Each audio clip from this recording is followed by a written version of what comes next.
I trespass by our place. Yeah, man. Yeah, the stores are poor, them now we land. I cut them away. Never lie. Trespass by our land. We are finding them right now.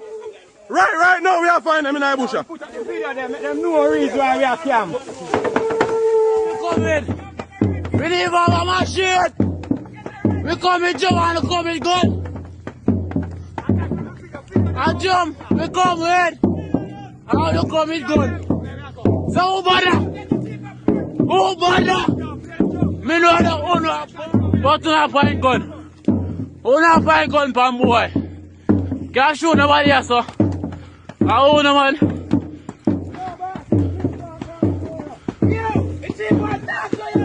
Chief, I talk to you. Red shot, man. Boy, I back up gun and Anna. Put up gun and I cut up. I owe you. I owe you. Oh, I know you, youth. And the chief, I know you. The chief, I know you.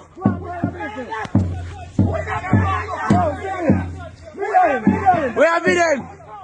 No, we have them.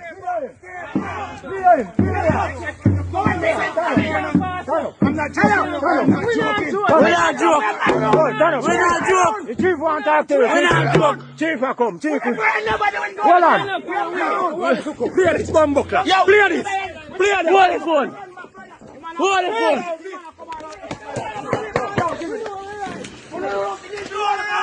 Chief.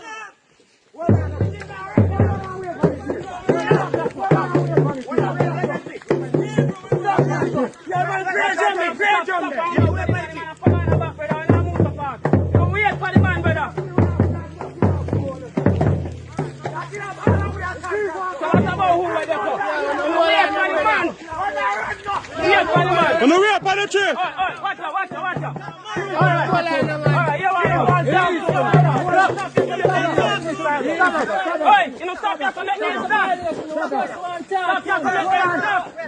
Lia kipong, pigi boo. Ashan kipenke. Lia kipong, shikipu. Armed police officers and Maroons from a compound in St. Elizabeth locked in a standoff on Wednesday. Lower your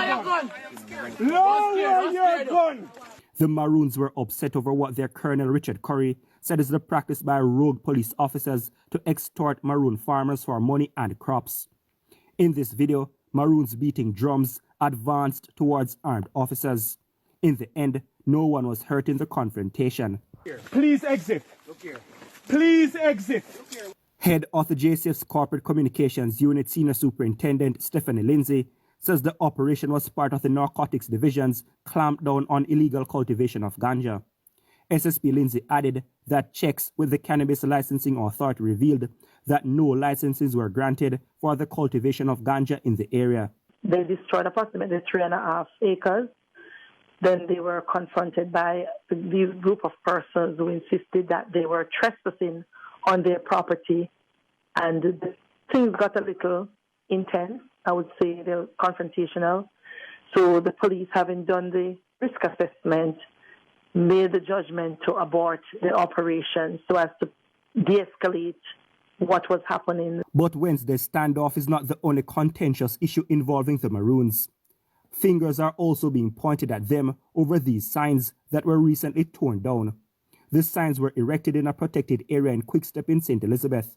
A communique obtained from a Forestry Department source said the situation in Quickstep, St. Elizabeth is brewing as Maroons say they are reclaiming all the lands they say they own, including forestry reserves. When we contacted the Environment Minister Pernell Charles Jr., he explained that the Forestry Department has had issues in the past in its reserves, but he was not aware of the most recent developments and would make checks on the situation. Attempts to get a response from the Maroon chief in Accompong proved futile. But this was a recent street meeting held by the Maroon Colonel Richard Curry in the community. He expressed his dissatisfaction about certain protection policies. And they know how we earn fuel living, yes sir. You are come in a fuel land to come tell we say you can't cut, yes sir. Yeah, you understand? No. There should be no problem in doing what we've always done, what our ancestors have done. And what we find them now doing too, but under the efforts or the disguise of protectionism. So you come cut down and then you plant back. Yes, man. Take long to grow. So what about what we did plant and what about what we ancestor them did left away? Dwayne Anderson, TVJ.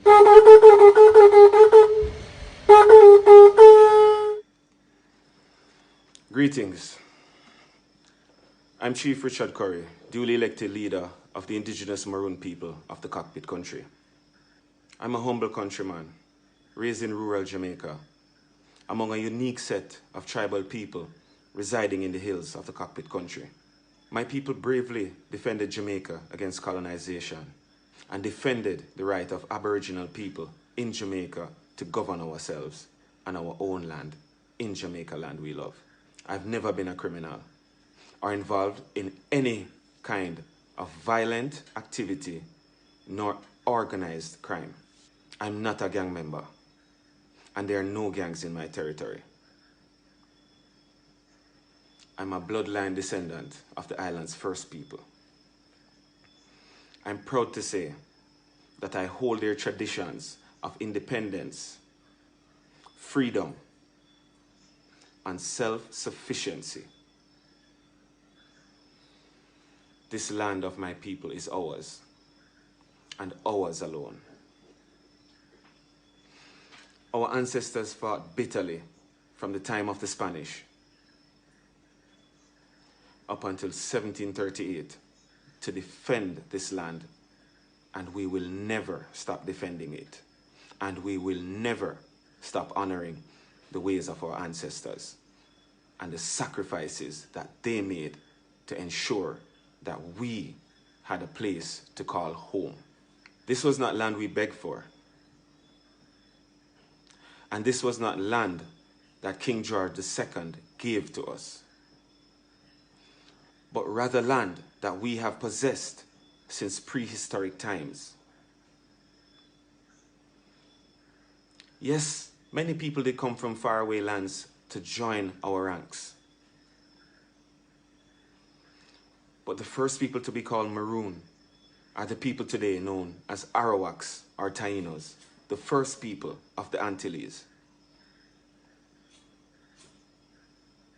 Our rights are creator-given, not man-made. Freedom is our culture. Self-governance is our culture. Sovereignty is our culture. Not just singing, not just dancing. The Maroons are not clowns. We're not entertainment for tourists. We are a distinct people with a living history, and we will do our utmost best to protect the inheritance of our ancestors that they left for us. As a duly elected representative of my people, I am also charged to be their protector and defender,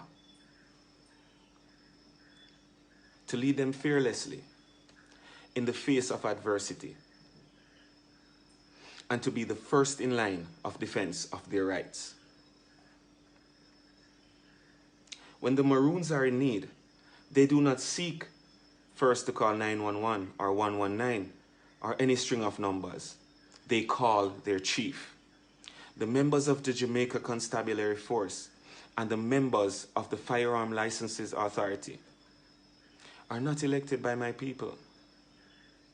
I am. In the Cockpit country, we believe in democracy and the political freedom of the people.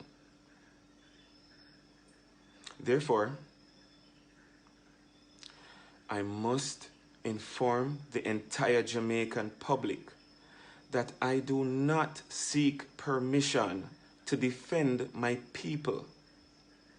It is my duty to defend my people, and it should be the duty of any leader to do the same. We are no longer in a time of bows and arrows and spears and slingshots. We're in a time of modern warfare, guns, bombs, and all manner of weaponry. I unequivocally reserve my right to defend my people using modern means as this is my right. I do not seek permission to execute it.